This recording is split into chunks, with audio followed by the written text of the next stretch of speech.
Hello and welcome along to Extra Time here after another Leicester City victory at the weekend. That's now 5 wins from 5 in all competitions at the start of the season for Enzo Maresca and his new side. There's also been a new signing on Saturday, Yunus Akjung joining on loan from Galatasaray. We'll talk about that. We'll talk about the Rotherham win, of course. We'll talk pre-Tranmere. There's a cup game going on tomorrow, of course. We can preview that. We've got our Lardle this evening. We've got football Jenga at the end. We've got to review our predictions. It's going to be another busy hour here on Bank Holiday Monday. I hope everybody has enjoyed their Bank Holiday weekend, and hopefully we can round it off with a little bit of entertainment for you this evening. Matt, Elliott and Matty Fryatt are here in the studio with me to provide that entertainment, as is Gerry Taggart, who joins us via Zoom. A nice, easy weekend for you, Gerry, wasn't it? A short trip to Rotherham on Saturday, and now you've got the gig at home this evening. You've got to be happy with that. Yeah, as far as, if you're looking at the wider picture, then yeah, very happy. Obviously, good win on Saturday, short trip for myself. So yeah, excellent result really against a difficult Rotherham side. And yeah, obviously you spoiled my Bank Holiday Monday by having me on, but that's life, and I'm very happy to do it from home this evening. Absolutely, yes. You don't have to travel too far, Gerry, just up to your spare room. Good evening to you, Matt. Into the dungeon. We call it the dungeon. The dungeon, right, okay. Good evening to you, Matt. Evening, matey. You had an enjoyable Bank Holiday weekend, didn't you? Yeah, not bad at all. Yeah, quite entertaining. One, the football was good enough, wasn't it? Certainly the result. Performance, still room for improvement in there. I think we spoke about that at the weekend, but can't crumble too much, can you, on that front? And yeah, just had a good weekend all round. And my daughter was down from Manchester, I haven't seen for a little while, and my son's birthday weekend, and enjoyed it to the max as usual. Good. How about you, Matty? You obviously with us again, weren't you, on Saturday? Yeah, good.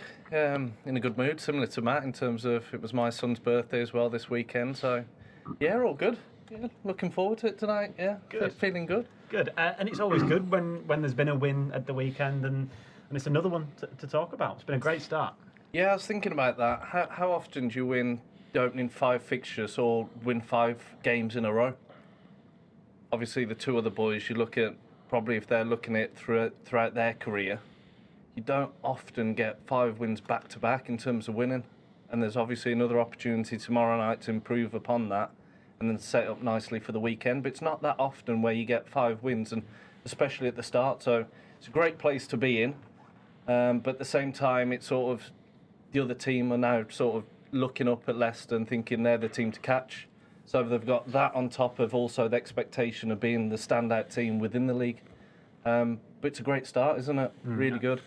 Yeah, I think it's even more remarkable, really, with the fact that, personally, I don't know about what other people think about it, but I thought Leicester might not struggle, but start slowly. I thought, exactly. I feel like that because of all the change and upheaval that's been going on with players, managers, etc., and just acclimatising to the league, whatever you want to call it, but they're still not firing on all cylinders, and don't profess to be. But as we said again at the weekend, if you're not playing to full tilt, but you're getting the right results, then that's a great indicator, isn't it? But I think there's more to come. There's better to come, and really, it's a mouth-watering prospect, isn't it? What's lying ahead, hopefully. But got to stay professional. Got to remain, focused. Of course, always the case. As Matt says, there's a good chance Tuesday to progress. Okay, again, not to be taken lightly, Tranmere, and then the weekend again. Let's put it from a neutral perspective. Most people will be expecting Leicester to win at the weekend as well. Yep, if you're listening in or watching rather on Facebook or on YouTube, do get your comments and your questions for our esteemed panel this evening. Trevor Curtis says it was a fairly slow start, but they finished strongly. Do you agree with that, Gerry, at the weekend? I think some of the football in the first half was some of the best football I've seen all season regarding the passing. Up till the final third, and then obviously they got the goal, so probably not, for being honest. But they did come on strong after. Obviously, they came under pressure in the second half. Rotherham got the equaliser, And then as soon as they got there, Leicester just clicked into gear again and went forward, started probing. And the goal itself, the move for the goal itself was a very good move. There was a number of passes involved before it got to Callum Doyle. He hit that diagonal crossfield pass. Casey McAteer, and then we all know what he did from then. But I think in the first half, some of the passing between the defensive in the middle third up until the end of the final third at times was very, very good, very slick, one-touch passing.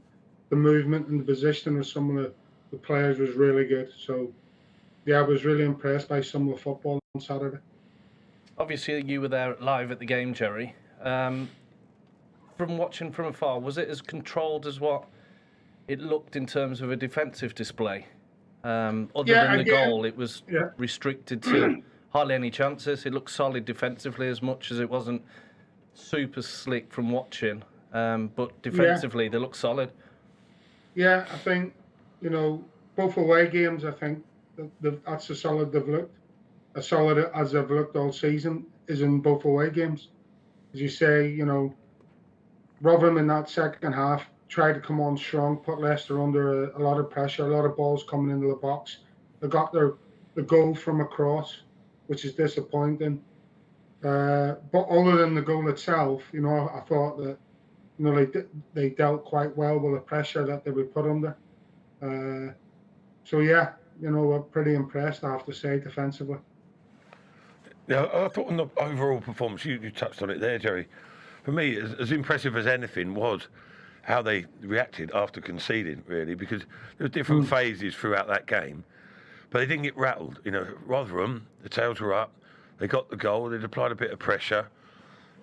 They were having a period in the game.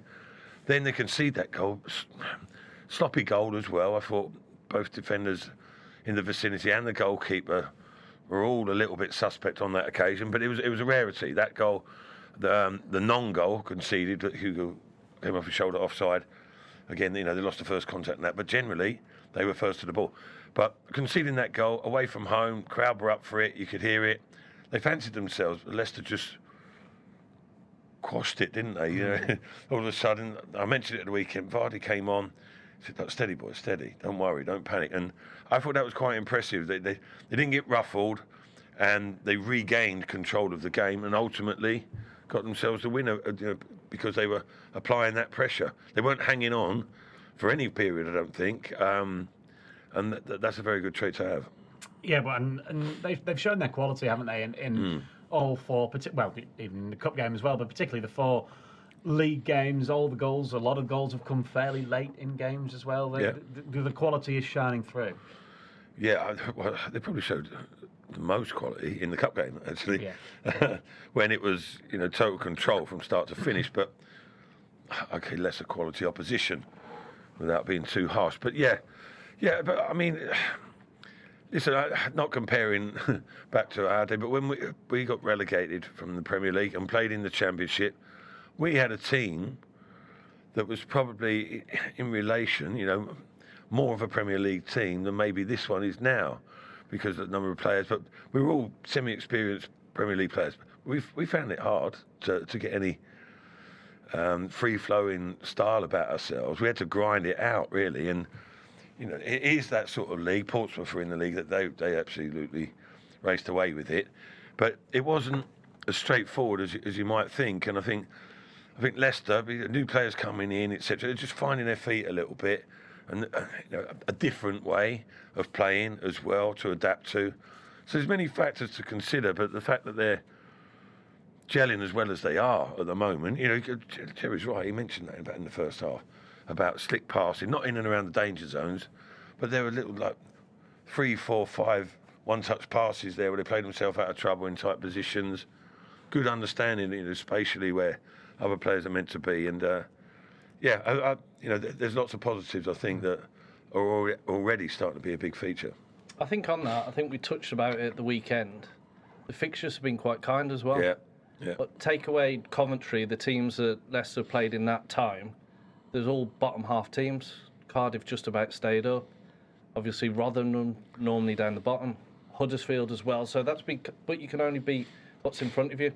Yeah. So the difference I felt from the weekend was the tightness in the both box. In terms of Leicester defensively, they were quite tight, snuffed out any real danger. And then Leicester, when they had an opportunity, the first goal comes from Iheanacho. Rotherham's defensive line are too far away from him. Yeah. Same for McAteer. So he had a poor first touch, really. And then he still got time to cut inside. But the difference, slight little things, but that can be the difference between the top and the bottom. And obviously Leicester showed that quality and control after conceding the equaliser. But I think that was the difference within it. Yeah. But at the same time, you can only beat what's in front of you. But Leicester have done that, so it's really good. But there's still further improvement within the team. Yeah, I think Maresca, he's striving for a team that beats a team not because of the other side's deficiencies, if you like. And you just highlight a couple there, and they're both relevant for both goals.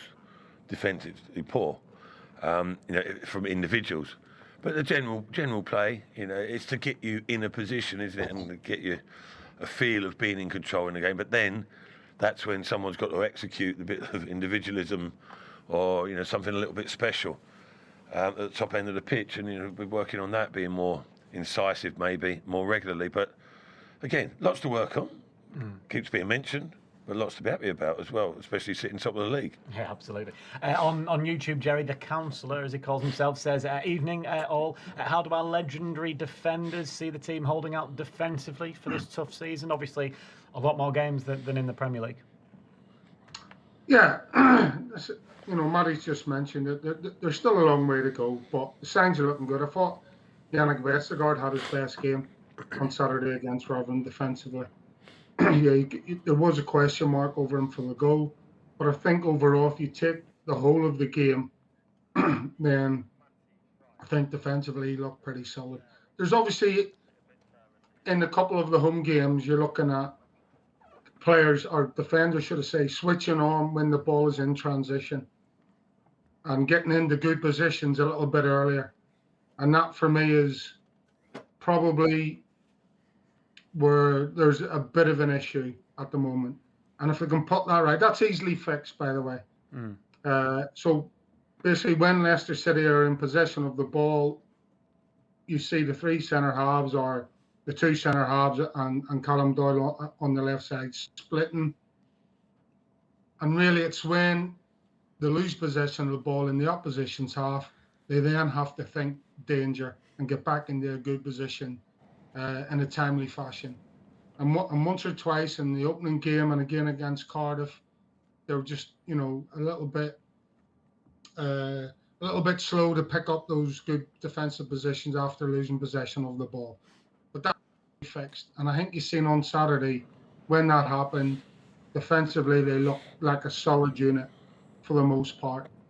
And so that's encouraging moving forward. And that's all you can do. And when you're playing, like Matt's already mentioned, when you're playing a formation like this, which is pretty alien to near enough everybody in the squad, then it's a learning curve. You're learning all the time.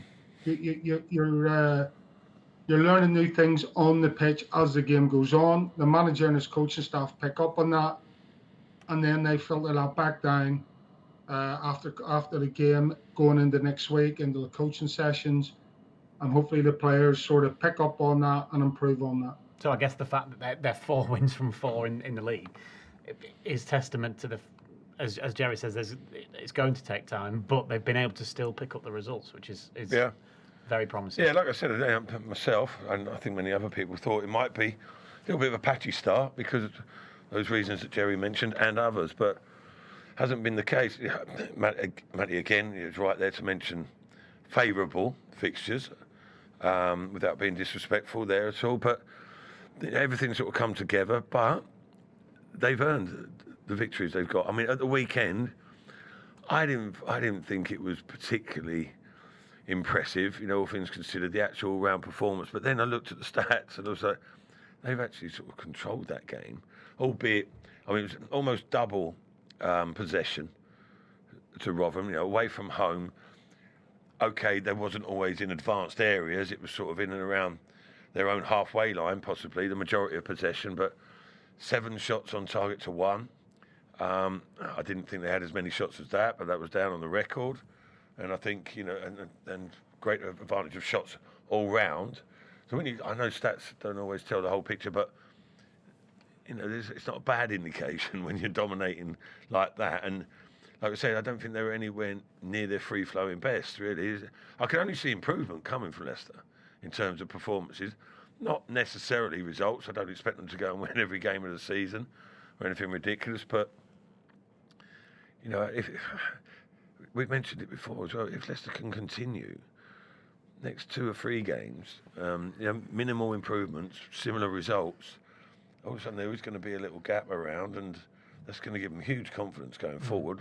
1 or 2 additions coming. I know players are going to be out of the door or likely to be, but there's going to be fresh faces, fresh energy coming into the club as well. So very positive right now. Yep, hopefully it can, before the international break, certainly end with 2 victories. One tomorrow against Tranmere, and then again, of course, against Hull at the weekend. We'll preview both of those games in a little while. Let's do the first of our Lurdles, though, this evening. If you're new to us here on Extra Time on Monday evenings, Lurdle is basically a commentary game. We play snippets of a Leicester City goal.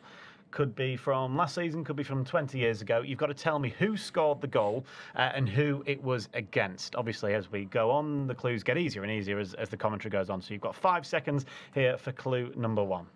Doyle with a cross-field diagonal ball to Casey McAteer. Pratt quickly up to try and support the youngster. So there we go. That's clue number 1. And get your answers in on either YouTube or on Facebook in the comments section. If you get it after clue number 1, very well done. They will get easier and easier. So nothing from you 2 yet. Matty Fryatt looks pretty smug next to me. Maybe he's got it already.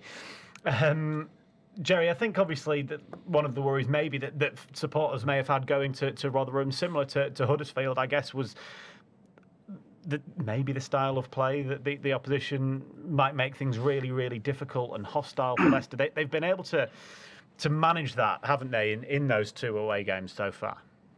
Yeah, I think, obviously Rotherham were pretty physical on Saturday, but the one thing I did notice from Saturday that was different to the Huddersfield game, who were also a physical side. And basically that's what you've got to expect going into these away games, and even some home games. Teams are going to get physical with you. It's as simple as that. The way Enzo Maresca wants to play, they're going to try and find a lot of time and a lot of space on the ball, and there's a lot of movement within that. So opposition teams are going to try and get physical. But what I did notice was that Rotherham didn't go man-to-man on Pereira or Winks like Huddersfield did, trying to stop them from playing out. And so did Cardiff at home. But Rotherham didn't do that. And I think that's one of the reasons why you've seen a lot of this slick football on Saturday, and especially in the first half. But I think, for Leicester, wherever they go this season, it's going to be a hostile environment. They've got a target on their back. What do you say? They've just come down from the Premier League. They're obviously one of the favourites to go back up. So I think opposition managers, if Leicester are going away, then obviously they're going to put it in the programme notes to make sure that the fans get behind them. In the dressing room, the manager and the coaching staff of the opposition sides are going to make sure that the players are right up for it and make it as difficult as possible, which, in fairness to Rotherham, they did. It was a difficult game in the end. But Leicester were the better team. They controlled the game. They didn't get flustered. And I think, again, that's a great experience and a great learning curve for this team. Moving forward, that they're going to have difficult games. Again, slightly better opposition, but you have to keep on that path. If you concede a goal, don't get flustered. Don't panic.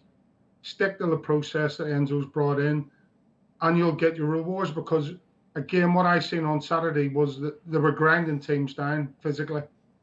And in the end, Rotherham, as much as they huffed and puffed, they couldn't blow Leicester's house down.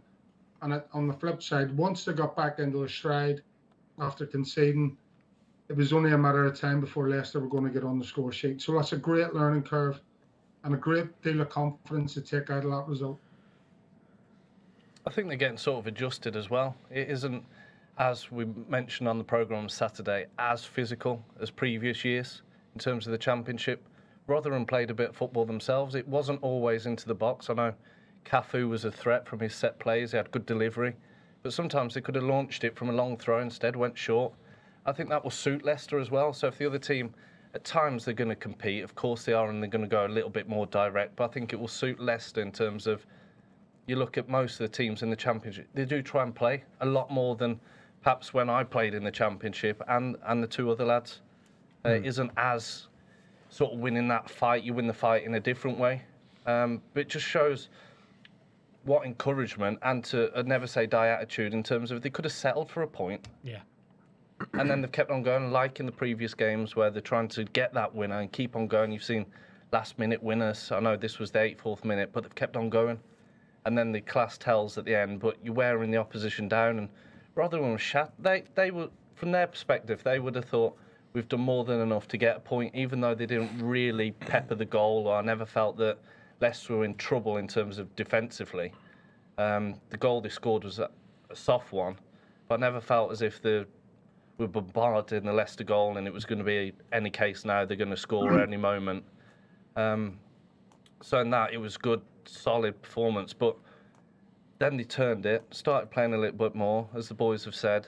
10 minutes or so before the goal, they just controlled it a little bit more, then kept on going and then waited for that opportunity. And it was quality finish to settle it. But it's that spirit and togetherness which you get from the wins. You keep on going, and then the goals seem to come, and the confidence just breeds even more, and that feeling we can go and get that goal. They know they're capable of that, and then it just kills the opposition. They're absolutely flat on the knees, thinking they've done more than enough to get a point, and Leicester go and get that soccer blow sort of thing and sort of steal it from a Rotherham way. But that's also the quality of the team.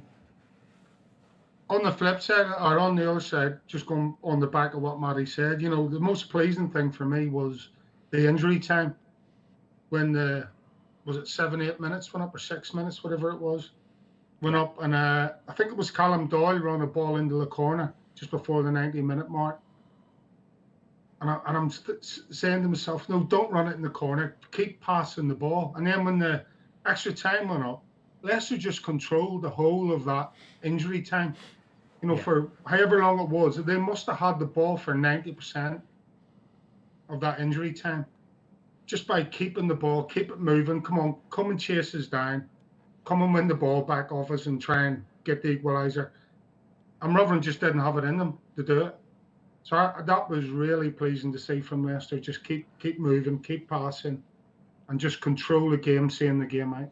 Yeah, Terry Fuller on YouTube says the extra 10 minutes in all these games is hurting some of the teams with smaller squads. Obviously, Leicester's bench has come into fruition a number of times this season. Let's talk about Casey McAteer then, getting his first and second goals for the club at the weekend. Fantastic, wasn't it? And Trevor himself says, how highly do you rate Casey McAteer? Just how far can he go at this club, do you think? I think it's a little bit early to say how far and make predictions like that, but I like the look of him. He's got something about him. Certainly, like in terms of his personality as well on the pitch. I don't know him on a personal level, but he's got a little bit of an edge to his game. He's not intimidated. He's a decent size, athletic and wiry in his physique sort of thing. He'll put himself in there, and against Liverpool when he played, he started in the friendly in Singapore. He started off really brightly, was causing problems for Alexander-Arnold, and wasn't afraid to get involved in the mix as well. Didn't shirk a challenge, track back, physical, little bit of not arrogance, confidence about him. And then you start talking about his ability, which came to the fore on a few occasions at the weekend. It was a great goal, wasn't it?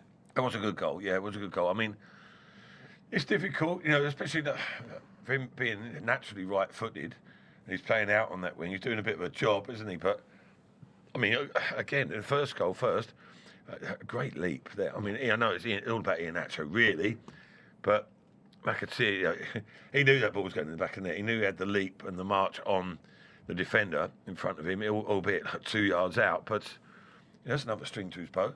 But primarily he's a winger, but he works hard, dependable as well, tracking back in front of Ricardo there, which is imperative on that right-hand side, especially because there will be occasions when Leicester do get caught short in that area because Ricardo coming in to the midfield position to join in when they're in possession. But he's got a good all-round game to me, and room for development. But I think he's got that capability, that willingness, that mentality to go and practice, and not be reliant on what he's got naturally. He'll go. It seems like he's got a great attitude, work hard, and then the quality comes to the fore as well, as it did with the goal. Dodgy couple of touches, as we mentioned already, but had the sort of confidence and wherewithal. He could have just maybe clipped it in and hoped it found someone late on, but he backed himself to cut inside. And what I really liked was the amount of power that he managed and tried and managed to put into it. Because he could have just clipped it and been a bit weaker foot, could have been a bit of a feeble effort, really, just try and curl it perfectly. But he didn't. He backed himself, and sometimes you look a bit silly like that because you hit it hard, and you're going to get it slightly wrong, and it could fly over high and wide. But got it accurate enough that the goalkeeper wasn't able to get enough of a touch on it, and there he is. He's the hero for the day, isn't he? But I mean, it shows you the harshness of football at this club, especially the levels that are required, because all of a sudden there's a right winger coming in the squad, which we're going to talk about in a minute. So we saw what happened to Marcel the week before as well.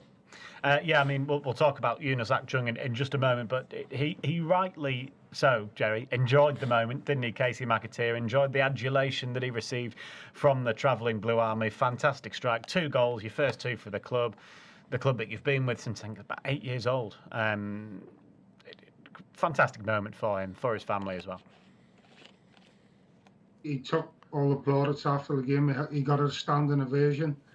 2 different types of goals. Good to see a forward player who can head the ball, textbook header. He's fairly tall for a winger. Back post, where he's obviously been coached to be. That's a big trait of Enzo's, and your wide forwards, if you want to call them that, making sure when the ball's on the opposite side, you have to be in and around that danger area, ready to pounce. Iheanacho does brilliant. Lovely, juicy little clip ball to the back post. And Casey McAteer is there, textbook header. But for me, the most impressive part of his game, Matt's already mentioned it, was his willingness to track back and help Ricardo out. And he's got those fitness levels in the bag to be able to do that. And again, first and foremost, who doesn't want to play football the way Enzo Maresco wants to play? It must be an absolute joy when you're on the pitch, playing that style of football. And so if you've got to run back and forwards, 10 times during a game because you've lost the ball and you have to help your full back out, that is not a big sacrifice to make. Believe you me.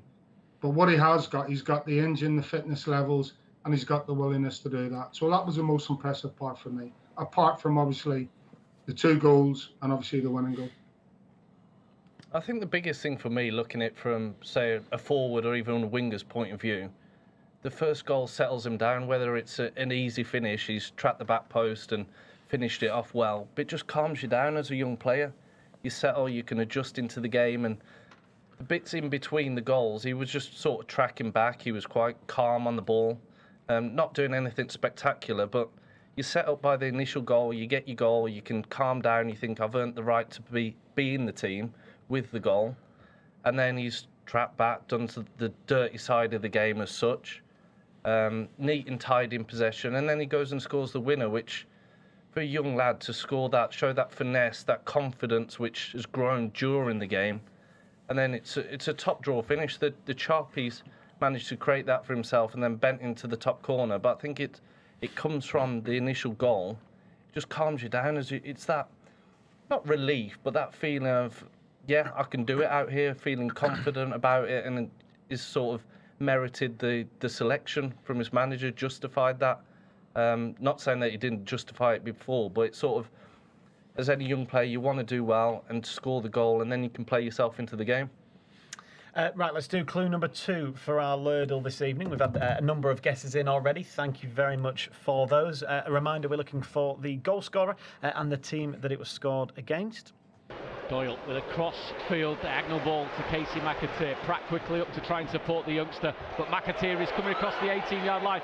Thought about the shot, then he releases it to Dewsbury Hall. There we go, that's clue number 2. So, goal scorer and the team that it was scored against. I don't know why you're looking at me like that. Let's talk about the new signing then. Saturday wasn't all about the 3 points up at the New York Stadium. There was also somebody through the door, which was a really exciting end to the day on Saturday, of course. Leicester have confirmed the loan signing of Yunus Akjung from Galatasaray. So it's a season-long loan. Obviously, we're excited to see him in action, Matt. Yeah, I'm not sure Casey McAteer and Marcel, but listen, it's just part and parcel of football, isn't it? But yeah, I think most Leicester City supporters will be delighted that someone's coming into the building. We have to see how it works in terms of balancing up with departures and incomings. But yeah, listen, we're just speaking, singing the praises of Casey McAteer, and rightly so. And rightly so. Also, Marcel is certainly a prospect. No, there's nothing to be said, that's done and dusted. That, how are we saying it? Akjung is going to come straight into the team, especially after Casey getting his 2 goals. Something to consider there.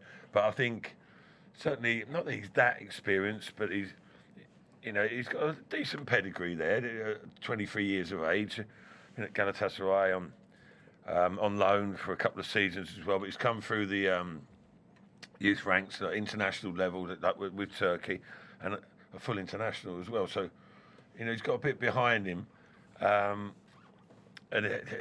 Leicester fans have been screaming out for someone who's a genuine wide player, stroke winger with quality. I'm not expecting another Riyad Mahrez by any stretch of the imagination, but who knows? Who knows? Aim high, eh? But yeah, listen, I think it's common knowledge, wasn't it, that Enzo Maresca wanted to get 1, possibly 2 wide players, maybe more, in an attacking area. He stated that publicly, hasn't he? So no real surprise through the door, and looking forward to seeing him perform. Yeah. But Casey McAteer will be hoping it's not just yet. No, but I think it gives that option, isn't it? Enzo Maresca's mentioned it before in the 1v1 department.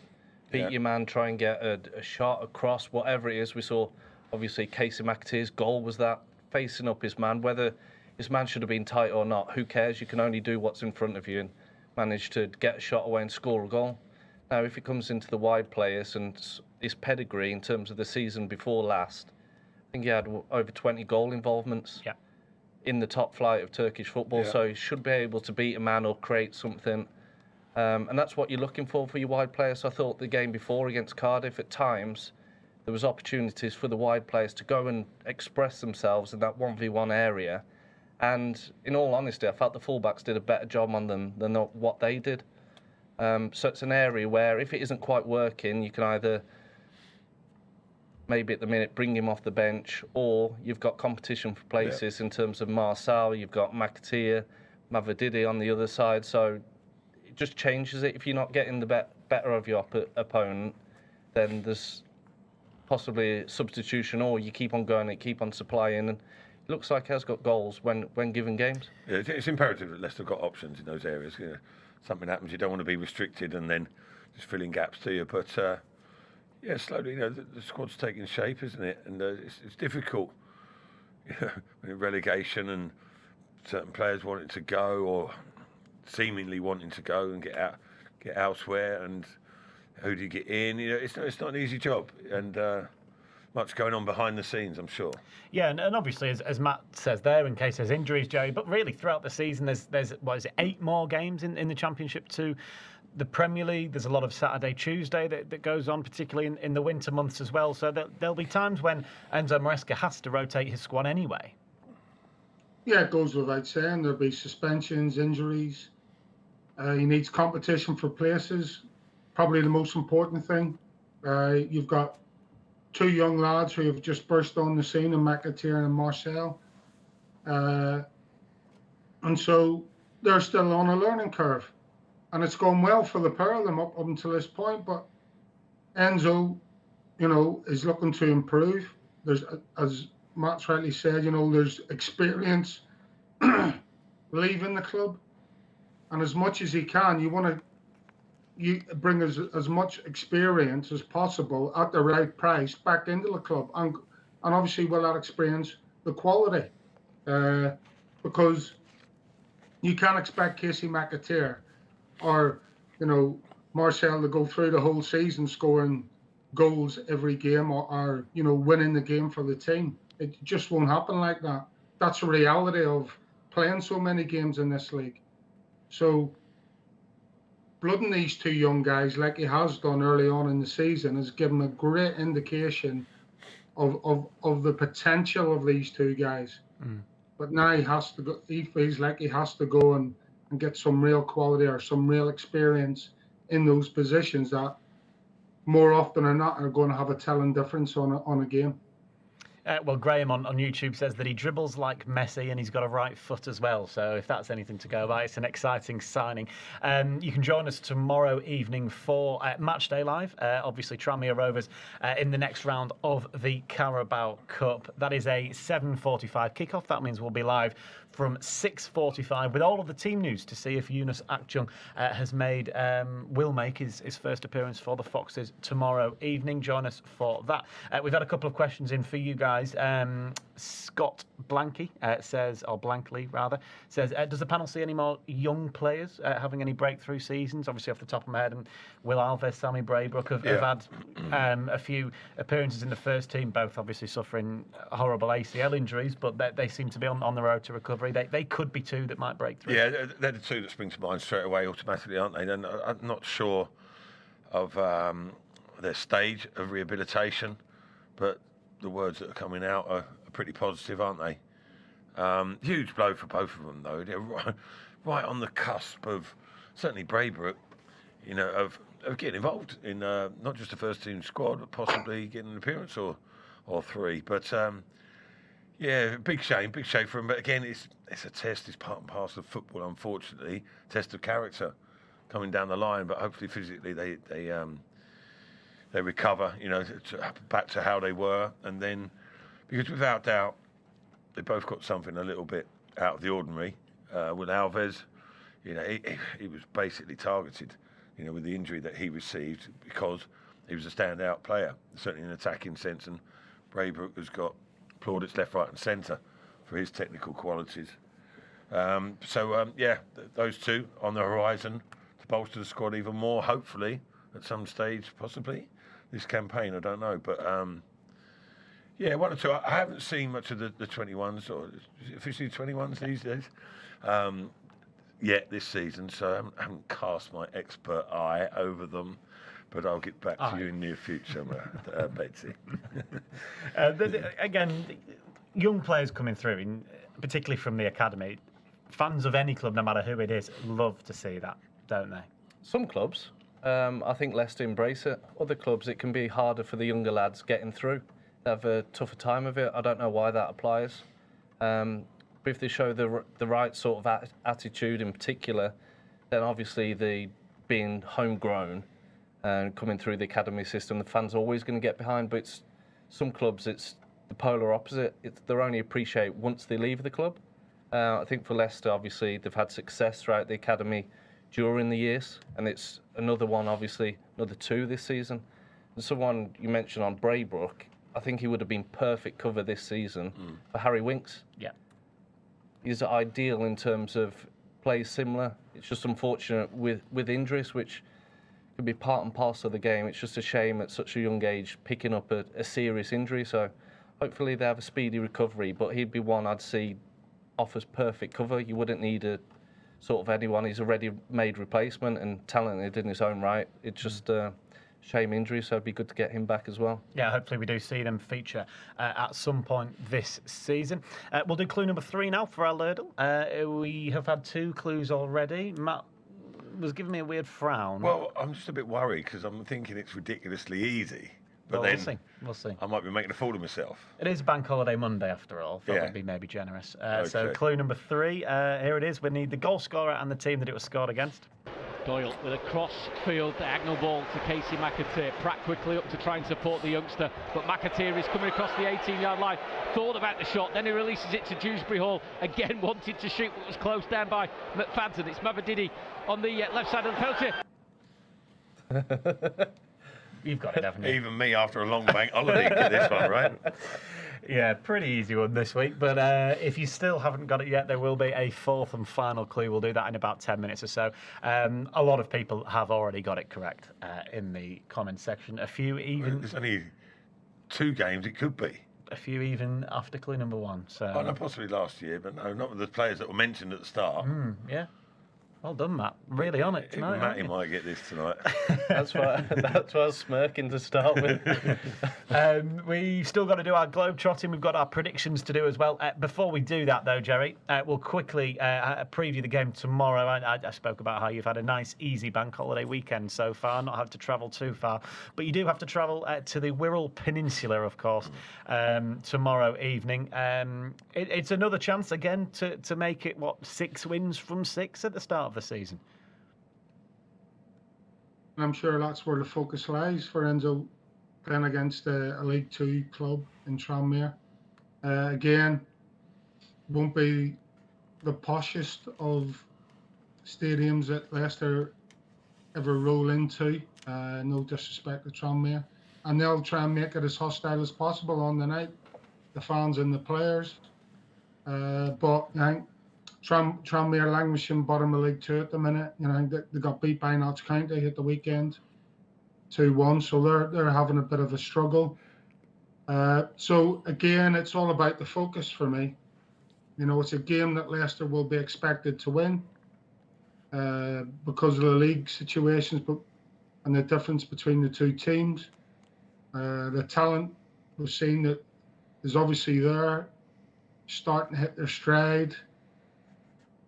So yeah, it's basically all about the focus. But I'm sure from what I've seen this season, some of the decision making from Enzo, then he's not taking any crack, let's call it, from the players. So he'll make sure the players are focused for this one tomorrow night. Thank you very much, Gerry. As I said, it is a 7:45 kickoff. That means we'll be live on Fox's Hub from 6:45 for all of the build-up, as we said. Maybe first chance to see Yunus Akjung in action. Let's do our Globetrotting then. There's no Ewan Roberts here this evening. He normally does this feature. I thought, I looked to my left, Matty Fryatt, looked to my right, Matt Elliott. Neither of them can host as well as Ewan Roberts, so I thought I'd just do tonight's Globetrotting. Good shout, Patesy, good shout. We're going to Spain and Sevilla in particular, because Ivan Rakitic scored a fantastic goal, which was then subsequently disallowed by VAR. There's a couple of bits that we can talk about. Great goals being disallowed, and also it's a set-piece routine. He basically took the corner, very short one, got it straight back, curled it into the top corner. You don't think he meant it. I think he did. You think he did mean it. Yeah. From out there? I didn't realise it was Rakitic. Yeah. Oh, because it's Rakitic he meant Yeah, it, he meant didn't it. Yeah. No, I did think he meant it anyway. Yeah, but they ended up losing the game anyway because that one was disallowed. This is the best we can talk about. A set piece that he didn't mean. He luckily clipped it into the back of the net, and it was disallowed anyway. Well, it's 2 votes for him. He did mean it, Gerry. Do you make it 3, or are you siding with Matt here? I think the defender makes his mind up for him. I think he goes across the ball, and if you watch the defender, as he comes to close him down, he sort of jumps to his left and I think turns his back to his left, and he just whips it in. So yeah, I'm with Matt on this. I think it's a cross-come shot that ends up in the back of the net. I don't think he actually thinks I'm going to have a shot at this. Yeah, you I can't think his shoot mind's from made there. up by the angle the defender shuts him down. I think. And Go on. but it doesn't matter, does it? It ends up in the back of the net and it's disallowed. So it Disallowed. doesn't really matter So what are we talking about? Well, we're going to talk about set pieces. Okay, all right, Bates. Don't get touchy. I know you brought this subject up. Don't get defensive. Did you ever, particularly maybe under Martin O'Neill, were there ever any set piece routines that you I used to actually take set pieces I don't believe that. It did. Tags, you'll back me up on that one, yeah, occasionally. Not to any great effect. Yeah. I just had a little... And so did I. Yeah. It was just a touch, yeah, depending what side it was. If it was on the right-hand side, left foot for Tags, left-hand side, right foot for me, but it was just a little touch to the side. It wasn't very subtle. Chip it up for a header? Yeah. Chip it over the wall and run around the other side. No, but no, it was just a little touch and a smash. To be honest, I was hoping for a deflection more than anything to wrong foot the goalkeeper. But I do remember one, I don't know about you, Tags, but for a little while, and it is one that's been copied through the years. Neil Lennon, Muzzy Is It, and Steve Guppy used to get in a little triangle, and it was like to sort of kid the charger. It's been used quite often, isn't it? But it works. Yeah. It works a treat, especially the first time, maybe not the second. So let's say left-hand side of centre. When we did it at Wembley against Tottenham, and Martin had a little... No, Gary Parker was getting involved, so we did it amongst ourselves as players. And Parks is getting Lenny, Muzzy and Gups on it. But you had to play it, so Neil had to play it central, about 2 yards wide left, and Steve Guppy would pretend to run and hit it. So everyone thinks Gups is going to hit it left-footed. Then Lenny would sort of open himself up, and Muzzy just rolls it across. The charger runs at a diagonal, opens it up. You should see how many times it took them to get it right in training. They were banging into each other. And who kicks it first? And where do I run, Steve Guppy and all this? Come the final against Tottenham, which ended up losing in a drab affair. But we had a great position, perfect position. They got it off to a tee. Lenny, 20 yards out, middle of goal. It was like Robert Hoof shot and the free kick, you know, when he got nudged by Drinkwater. We were like, that was a sign of things to come, to be fair. Yeah, in that game. But I think if you're going to talk Leicester set pieces to Matt Elliott, got to mention the Tranmere game. Well, yeah, set piece, yeah. No, yeah. Sorry, I was just thinking free kicks, but yeah, 2 corners. Tell you what's bizarre. Steve Guppy again in the mix, but had a wonderful delivery, and I was the fortunate recipient on a number of occasions of Steve Guppy's precision crosses, as was Gerry. But it was. I don't know. I was going to say a bit of trivia. It's just into areas, really, with corners, because we didn't have any set routine runs, but we made sure we covered the whole width and breadth of the goal between us. But we were fortunate. We had 5 lads 6'2", 3 and over. So not many teams had that. So it was basically pick out the one who's got the smallest person marking them. It was that basic, and it worked quite a lot. But one trivia thing, talking about Tranmere, nothing to do with set pieces. I don't know where he was playing. I just had a little look there. He hasn't played the last couple of games. But Joe Murphy, the goalkeeper in that 2000 Wellington Cup, is in line to possibly play tomorrow for Tranmere again in the same competition. 19 he was. He's 43, 42 now, isn't he? Yeah. He'll remember you, won't he, Matt? Dear. Of course he will. Of course he will. Right, well, thank you very much for that. Maybe should have sent Matt to Tranmere tomorrow so he could reintroduce himself. Oh, dear, mate. Talk about make you feel old, Tags. You see, you enjoyed talking about set pieces after all that set pieces, stick that you gave. Well, I used to like the one, was it Matt Letizia who just used to scoop it up? Mark Draper did a similar one. Yeah, Draper would do it as well, wouldn't they? Yeah. Just scoop it and then bang, volley. Little volley over the wall, keep it nowhere. Right, we've got about 10 minutes left of our show. That means we've got to do our football Jenga in just a moment. We have tonight's theme for that. Before I do that, though, we'll quickly do clue number 4 for the Ladle. I think pretty much everybody has it. It's the one of the easiest ones I think we've ever done. Here's clue number 4 anyway. So you get the goal scorer in this one. So who is it scored against? Pretty easy. Doyle with a cross field diagonal ball to Casey McAteer. Pratt quickly up to try and support the youngster, but McAteer is coming across the 18-yard line. Thought about the shot, then he releases it to Dewsbury Hall. Again wanted to shoot, but was closed down by McFadden. It's Mavadidi on the left side of the penalty. Then it's Dewsbury Hall who fires in a second for him and a second for Leicester City. A left foot shot that is arrowed into the top right-hand corner. Yeah, everyone knows who that is. It's probably easier to read out the ones that didn't get it right now. But no, well done to Kate Eater. Shame them. Well done to Kate Eater on YouTube, to Rye, to Jane on Facebook, Ben Burley on Facebook as well as Pam Lewin, who all got it. It is, of course, Matt Elliott. Dewsbury Hall against Coventry. on the opening day of the season. Yes, it was there from Doyle to McAteer. Yeah, the first all over then, as it was at the weekend as well, of course.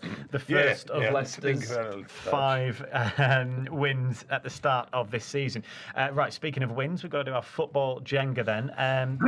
Before we do our predictions, tonight's theme, so you guys can get a bit of a head start against me. The theme is, after Casey McAteer's brace sent Leicester top of the Championship at the weekend, name any team to have ever won the competition. So this is either the Championship or the old First Division as well. There are 49 teams. 49 teams that have won the Championship or the old First Division. So we need to name as many of those as we can. As soon as one of us gets it wrong, we are out.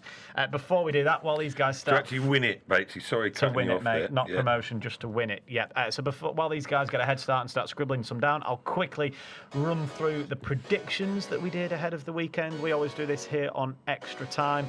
Huddersfield 0, Norwich 4 was a full-time result. Everybody gets 1 point. So we've all got the correct result there. Nobody got the correct score. No one said 4-0, but we all get 1 point for that. West Brom against Middlesbrough finished in a 4-2 home win. Everybody but me gets 1 point for that one as well. I thought Middlesbrough might have broken their duck this season. They didn't. Ipswich 3, Leeds 4. That was an entertaining game at Portman Road. No one obviously said 4-3, but Ewan predicted Leeds to win. So well done to Ewan. He gets 1 point. The rest of us get zilch. Southampton QPR, everybody said a home win. No one said 2-1 though, so just 1 point again for everybody. And finally, Coventry 0, Sunderland 0. 1 point each for myself and Tony Cotty, who isn't with us this evening. In fact, Ewan's not here either. Jerry is, isn't he? Jerry didn't get a point for that one. Let's see how the table stands then. Matt and Jerry's joint team is still top of the league. Look at you two go. There's a long way to go. It's a long old season. I'm bottom of the league in a minute. All the way down there, Matt. All the way down there. Right, let's get that off the screen as soon as we can. And we'll do our predictions then. Right, any team that have won the Championship in its illustrious history. Because you've been scribbling down, I'm going to go first, and I'm going to say Leicester. Leicester. Which way is it going? It will go to Matt next, then Jerry, then Matty. So, Jerry, you're up next. A reminder, if we get one wrong or if we repeat one that's been said, then we are out, and it's last person standing. I'm not overly confident of lasting too long on this. Nor me. Liverpool. Well done, Jerry. That's a good shout. Oh, it's a good shout, isn't it? Did you say your go? Go on, Matt. No, it's Tags, then me, yeah? Well, we it can was do the other- that. It yeah. doesn't. Oh, go on. No, I thought it was you. You go Tags. now. Yeah. You go now. Right, is he jumping ahead of me? Tags? Yeah, it was. Hey? I'm going to go Burnley. Nice to see from.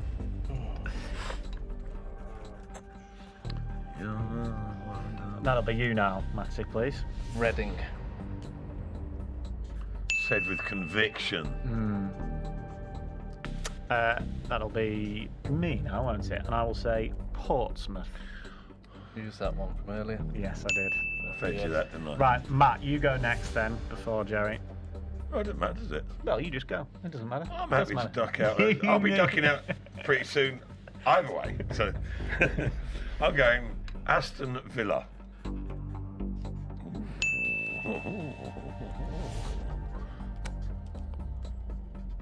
Chelsea. Chelsea. Matty? Leeds United. Yeah. Southampton. Oh! Wow. Thought they must have done. Yeah, That's me. That's really That's tricky, me gone. isn't it? Yep, see you, Jerry. Tricky. Thank you very much for that one. Bottom of the league, Tags. Bottom of the league as well. For a First reason. out. For a reason as well. Dear. I really hope you get this one wrong. Hey, no chance, mate. Nottingham Forest. Have some of that. Sunderland. Oh, yes. QPR. confident there, wasn't he? Yep, and I'm out, obviously, so it's back to you. Newcastle.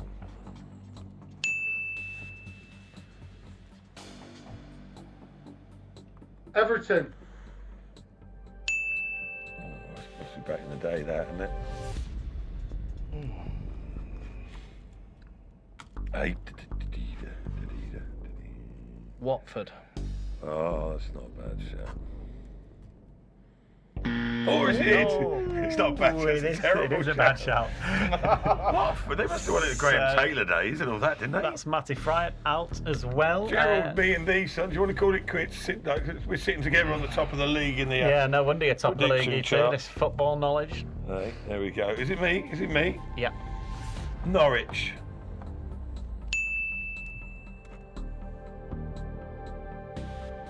Manchester United.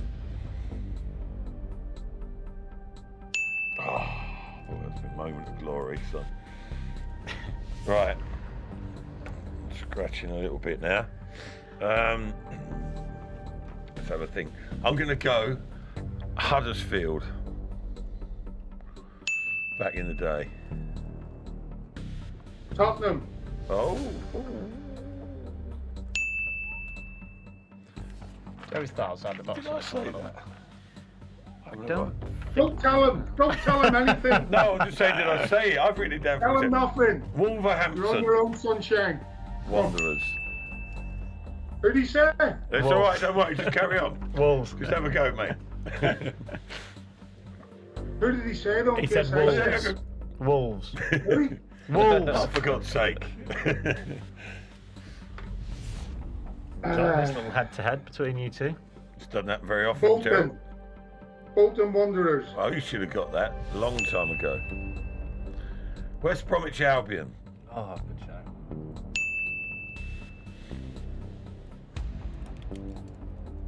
That's poor from us, wasn't it? Yeah. Really poor. Was he struggling? Is he looking at his phone now or what? you No, Googling, it's Tags? okay. Yeah. Is Nettles there under the desk Googling for you? Might have to put a time limit on you here, Jerry. Preston North End. Oh, back in the day. Played. Blackpool. Good standard. Didn't even flinch then, Gerald. Did you see me? standard. You didn't, did you? That worried me, that one. Stone cold Steve Austin eyes I had.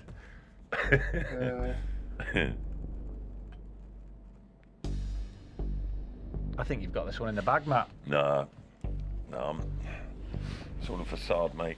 I'm fluttering inside. You're still writing down there. Yeah, well, just writing down the ones I've said already, so I don't say them again. 10 seconds, Jerry. Bournemouth. Oh, that's a good shout. That is a good shout. I'm going to go, I'm not sure about this, Brighton.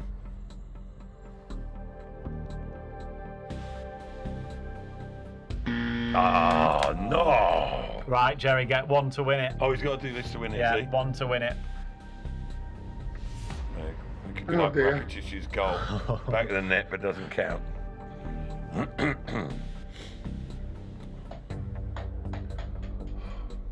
Hey? Oh, son. Blackburn Rovers. I was going to Probably say wrong, but.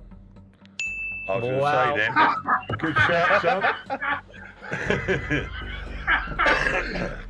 Good shout. He's only carved one into the top corner.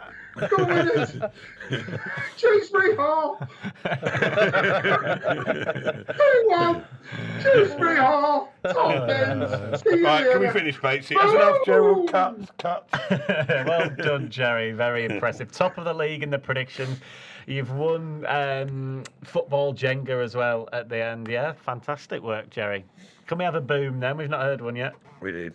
I didn't No, know have we? just give Not me for one. this one. We did. Boom! There we go, Joe. What an On end that to your note. bank holiday weekend. I'm sure you'll enjoy a glass of wine to celebrate that one this evening before you travel over to Tranmere Rovers tomorrow in Prenton Park for packed out to the earth. Carabao Cup game with Tranmere. It's a 7:45 kickoff. That means we'll be live with Matchday Live from 6:45. Big thanks to Matt Elliott, to Matty Fryatt, and to Gerry Taggart, the Jenga winner, for their company this evening. I hope everybody who's watched along has enjoyed it, and we have entertained you at the end of your bank holiday weekend. But impressive Gerry Taggart win. He's still happy. Look at him. Look at that smug smile. Everybody have a fantastic week back at work, and we'll see you hopefully tomorrow joining us for Matchday Live. Good night.